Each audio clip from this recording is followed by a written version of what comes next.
Questa settimana ci sono tantissime novità in fatto di strumentazione, non solo per far podcast, ma strumentazione in generale. Quello che proveremo a fare in questo video è commentare, analizzare insieme queste nuove strumentazioni che sono state appunto commercializzate per capire se sono utili o meno per far podcast. Ok? Iniziamo.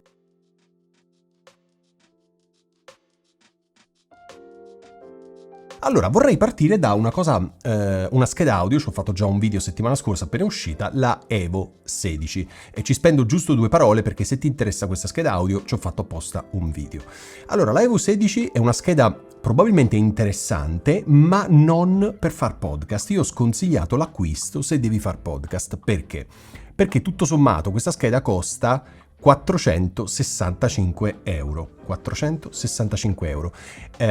E tutto sommato queste grandissime novità, che poi fondamentalmente sono 2 che sono state pubblicizzate in questa scheda, sono 1 lo Smart Gain, cioè la possibilità di settare in automatico il volume, cosa che puoi tranquillamente bypassare perché te lo puoi settare a mano, a meno che non sei veramente super incompetente, stai iniziando adesso, non hai assolutamente idea, allora lo Smart Gain ti può dare una mano. Oppure sei un batterista, vuoi settare contemporaneamente sulle 8 tracce di questa scheda il volume, allora ti semplifica la vita. Ma se tu devi far podcast, 1, non ti servono 8 canali, 2, puoi settarti da solo il volume, ok? Anche il tuo e quello dell'ospite, insomma non c'è bisogno dello Smart Gain. 2, questo schermo che hanno chiamato Smart UI, se non ricordo male, o qualcosa del genere, UI, aspetta, com'era? Forse Smart UI, insomma qualcosa del genere, che cos'era? Semplicemente avere lo schermo, come puoi vedere questo qui piccolino, sulla scheda audio. Ora, tutto sommato, perché io devo avere uno schermino sulla scheda audio quando posso usare lo schermo grande del mio computer e del mio sequencer? Allora, per vedere i singoli volumi dei singoli canali è molto utile, perché tu parli nel microfono e vedi se stai andando in picco o meno. Utilissimo. Tutto il resto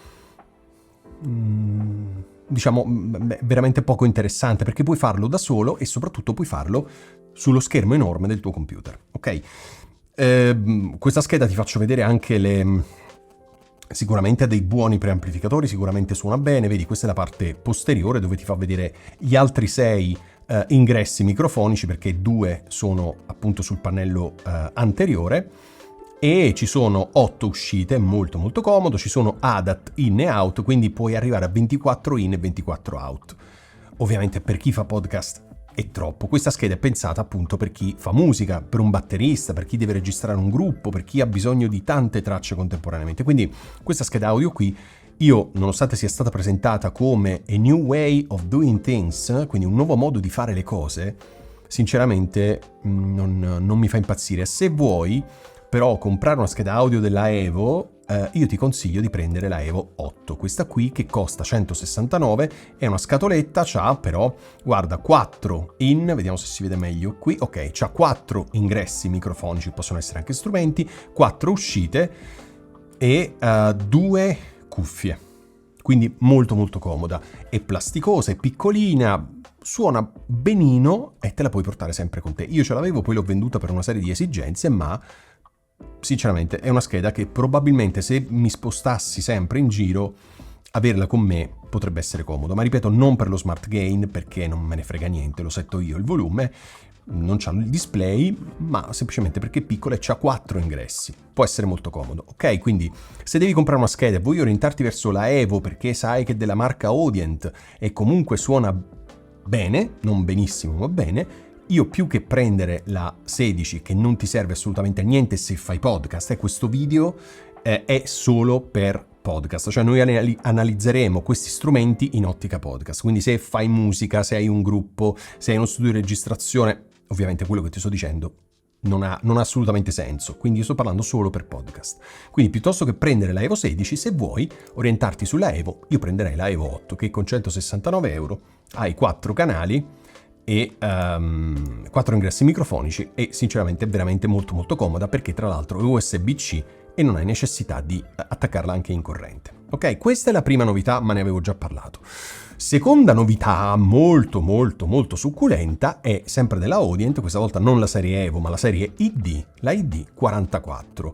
Questo schedone gigantesco che è già prima, questa è la versione MK2, già nella versione normale, nella prima versione ID44, era considerata da me e da un po' di altre persone una delle migliori schede, non proprio professionali ma prosumer, cioè molto più che semplicemente una scheda audio consumer, ma un po' meno rispetto a una scheda audio super professionale.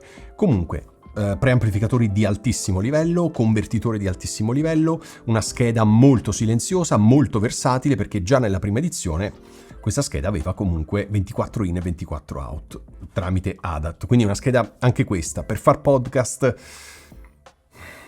sì e no, cioè se vuoi far podcast, sei un po' sborone, vuoi avere comunque una scheda che suona veramente veramente bene, sicuramente questa già nella versione 1 era un'ottima scheda. Come vedi ha questi 4 canali separati controllabili con il gain, puoi assegnare la 48 volt, puoi dare un pad, quindi un attenuatore, e puoi utilizzare un filtro passa alto. Hai un manopolone gigante qui che può sia regolare l'uscita verso le casse monitor, sia può essere utilizzato, questa è molto molto comoda, per un controllo sul software che stai utilizzando, quindi può essere interessante. 2 uscite cuffie, 3 bottoni configurabili, c'è il talkback, il mute, eccetera eccetera. Voglio farti vedere una cosa, questa qui è la scheda, ok, l'hai vista, vediamo se ce la fanno vedere.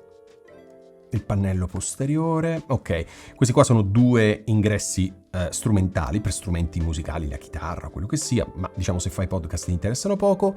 4 output, anche questo insomma, collegare 4 casse monitor, o comunque puoi mandarlo anche come segnale esterno verso un registratore digitale o altro, può essere comodo. 2 ingressi cuffia, comodissimo. Il primo ingresso cuffia può essere sia piccolo con il jack piccolo che col jack grande, quindi anche questo molto molto comodo. E voglio farti vedere il pannello di controllo, se ce lo fanno vedere. Non ce lo fanno vedere, doveva stare qua in overview. Vediamo, dov'è il pannello posteriore? Ce lo fanno vedere un pezzo alla volta. Un pezzettino alla volta. Questo, vabbè, a parte i microfoni non ce lo fanno vedere, vabbè, sai che comunque ci sono 4 ingressi microfonici, quindi insomma ti cambia abbastanza poco. Corredo software interessante, come del resto anche la Evo 16, e diciamo una scheda di tutto rispetto. Forse adesso ti svelo il prezzo è 5,99. Capirai bene che 5,99 per una persona che fa podcast forse è una scheda un po' sovradimensionata, però se vuoi una scheda che comunque suona già molto molto bene, c'è la Audient ID44, se proprio vuoi questo schedone gigante, la ID44, non l'MK2 ma la versione precedente, che costa 4,49. Quindi rispetto a dove sta? I 5,59, non vorrei dirti una sciocchezza, quant'è che costava? Eccola qua, 5,99. Questa costa 4,49, insomma risparmi un po' di soldini e ti porti a casa una scheda audio che comunque era considerata una delle migliori sul mercato. Però il mio consiglio è questo: per te che fai podcast, questa scheda, anche per quello che ho detto prima della Evo, è un po' sovradimensionata. Quindi io ti consiglio, se tu vuoi restare nel mondo della Audient, perché sai che i convertitori, i preamplificatori suonano veramente benissimo, la ID, questa qui, 14 MK2. Solo 2 canali, stessi preamplificatori, stessi convertitori, funziona veramente molto molto molto bene. I 2 canali, c'hai i 2 output, 4 output scusami, e addirittura c'ha l'input ottico, ok? Si alimenta USB-C, quindi non ha bisogno di alimentazione a corrente, diversamente forse te lo faccio vedere qua, il pannellone posteriore. Sì, il pannellone posteriore, eccolo qua. Gli ADAT di prima ha USB-C, però hai bisogno dell'alimentazione. Questa è la 44 MK2, che ha, tra l'altro, ecco perché volevo farti vedere il pannellone posteriore, anche gli insert send e return sui primi 2 canali. Questo è molto molto molto interessante perché puoi collegare qualcosa di esterno, tipo un channel strip, poi un preamplificatore, un multieffetto qualsiasi, ok? Quindi questa cosa è molto interessante, ma del resto è una scheda professionale. Non professionale proprio da studi di registrazione, ma sicuramente di altissimo livello. Per capirci, non è una RME, ok? Quindi quello che ti consigliavo è, secondo me, il miglior rapporto qualità-prezzo per te che fai podcast, è la Audient ID14 MK2. Suona benissimo, costa 199 euro, è una scatoletta un po' più piccolina, ma fa assolutamente il suo lavoro. Ok. Poi arriviamo alla terza e ultima novità molto succulenta di questo video, che è, questa volta non è Audient, non è Evo, ma è Focusrite. La Focusrite ha introdotto sul mercato questa scatoletta che si chiama Vocaster. Allora, questo è il Vocaster 2 della Focusrite. Ti faccio vedere il Vocaster 2, ma il Vocaster 1 è lo stesso, soltanto che ha uno solo ingresso microfonico. Il Vocaster 2 invece ha 2 ingressi microfonici e questo è molto interessante perché puoi avere un'altra persona, puoi fare un podcast a te e un'altra persona. Lui li denomina ovviamente host e guest, quindi il presentatore e l'ospite. Questi 2 manopoloni, questo a destra e a sinistra, servono per il volume delle cuffie. Il manopolone centrale serve per il volume. Puoi mettere in muto, come vedi dal tastino qui a destra e a sinistra, per il canale 1 e il canale 2 puoi mutare te o l'ospite. Questa è la bacchetta magica, classica bacchetta magica che magari sei stato abituato a conoscere con i software di fotoritocco. La bacchetta magica appunto serve per applicare gli effetti dal pannello di controllo, quindi via software. C'è il compressore, c'è l'equalizzatore, insomma sono dei preset in maniera molto semplice che ti permettono appunto di ottenere un suono un po' più interessante. Dopodiché c'è la regolazione del volume dell'host e del guest. Ok, proviamo a vedere ancora volevo farti vedere questo. Guarda, qui sopra c'è la spia del 48 volt, ovviamente per i microfoni, c'è il Bluetooth e c'è il simboletto del computer. Perché? Perché puoi collegare via Bluetooth un telefono, quindi puoi fare un podcast con una persona collegata tramite telefono, tramite Bluetooth, e questo è molto interessante, ma lo vediamo tra un po'. Allora, questo è il pannello posteriore che prevede USB-C, quindi puoi alimentare questa scheda con l'USB-C senza necessità di alimentazione con rete elettrica. Perfetto. I 2 microfoni, 2 output, la 48 volt, il Bluetooth, quello che ti dicevo prima. Questo qui è per inserire il telefono, se non vuoi passare dal Bluetooth, ma vuoi inserire il telefono tramite cavo.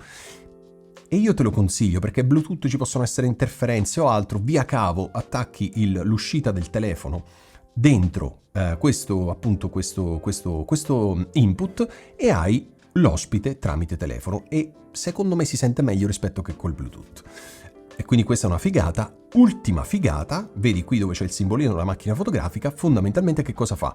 Puoi mandare l'audio in esterna verso una macchina fotografica. Quindi se stai facendo video come sto facendo io in questo momento la mia attrezzatura è un microfono Octava MK1201, se non ricordo male, qui sopra di me, fuori dal frame, la macchina fotografica lì ovviamente dove ci sei tu, il Rodecaster Pro, la prima versione, qui sulla scrivania. Dopodiché in post-produzione io dovrò unire l'audio al video, ok, sincronizzandoli e producendo il video. In questo caso, se avessi avuto questo Vocaster 2, cosa avrei fatto? Avrei mandato direttamente l'audio da questo Vocaster dentro la macchina fotografica e dopo avrei esportato un video che era compreso di audio e video, appunto, quindi non avrei dovuto sincronizzare. Ora, detto tra noi, io non l'avrei fatto, nel senso avrei continuato ad utilizzare la macchina fotografica per il video e il Rodecaster per l'audio. Perché? Perché sinceramente i preamplificatori del Rodecaster sono migliori rispetto a quelli della macchina fotografica.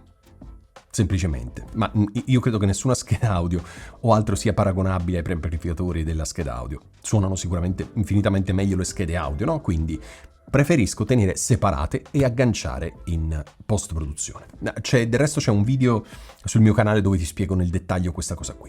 Ok, però se tu vuoi semplificarti, perché questo strumento a chi è indirizzato? A persone che vogliono semplificarsi la vita, non vogliono comprare un Rodecaster Pro, come nel mio caso, grosso, ingombrante, pieno di 1000 funzionalità, vogliono fare le cose in maniera molto veloce. Questo strumento è perfetto, quindi ti dà anche questa possibilità.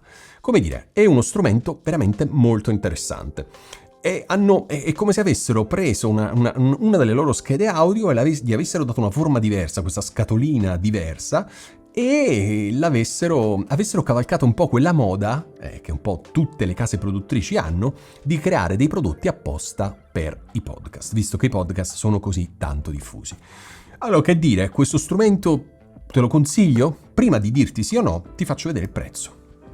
Il Vocaster 2, che è, diciamo, è uscito da pochissimo, costa 3,27, il Vocaster One 2,17. Ci sono anche dei bundle con le cuffie, microfoni e la Focusrite, ma sinceramente te li sconsiglio assolutamente, perché sicuramente puoi trovare delle cuffie che suonano meglio e un microfono che suona meglio, quindi non farti problemi da questo punto di vista. Forse il Vocaster One, sì, è vero, costa di meno, ma c'hai un canale. Quindi tutto sommato, non lo so fino a che punto. Se devi orientarti verso il Vocaster, sicuramente il 2. C'è poco da fare. Il 2 perché ha quelle funzionalità delle quali ti parlavo prima. Tra l'altro ha 70 dB di gain, cioè questa scatoletta qua riesce a pilotare anche lo Shure SM7B, quindi non hai assolutamente problemi di cloud lifter, di mic booster, insomma. Assolutamente nulla. È una scatoletta, è piccolino, è leggero e sinceramente può essere interessante. Io non lo comprerò perché tutto sommato il Rodecaster, però effettivamente se vuoi fare podcast soprattutto in movimento, oppure vuoi avere un setup molto molto semplificato, questa scatoletta, se hai 327 euro, può fare al caso tuo, perché insomma ti semplifica parecchio la vita, soprattutto per le funzioni del Bluetooth, l'ingresso del telefono, l'uscita per la macchina fotografica, insomma se vuoi fare podcast o video podcast addirittura ti semplifica la vita. Certo, 327 euro puoi comprare tantissime altre cose, però insomma è un altro strumento nuovo e che va nella direzione, anche il nome Vocaster, no? Rodecaster, Podcaster, Vocaster, si stanno orientando tutti verso i podcast. Un motivo ci sarà sicuramente. Bene, queste erano le novità che volevo farti vedere in questi ultimi 7 giorni, 5 giorni, 10 giorni, forse addirittura 7 se non ricordo male. Queste sono le novità e fammi sapere se qualcuna di queste ti stuzzica, ti interessa o meno, o se i consigli che ti ho dato a proposito magari della Evo, non prendere la 16 ma se vuoi la 8, o la Audient, non prendere l'MK2 che costa veramente tanto, ma magari l'MK1 o addirittura spostarti sull'ID14 che suona benissimo lo stesso, ma è un po' più limitata come funzionalità, ma per te che fai podcast tutto sommato va benissimo. Insomma, fammi sapere che cosa ne pensi, ok? Spero che questo video ti sia stato utile. Se hai domande, dubbi, curiosità, perplessità, insomma, commenta questo video e io come al solito rispondo in tempi rapidissimi. Grazie, a presto!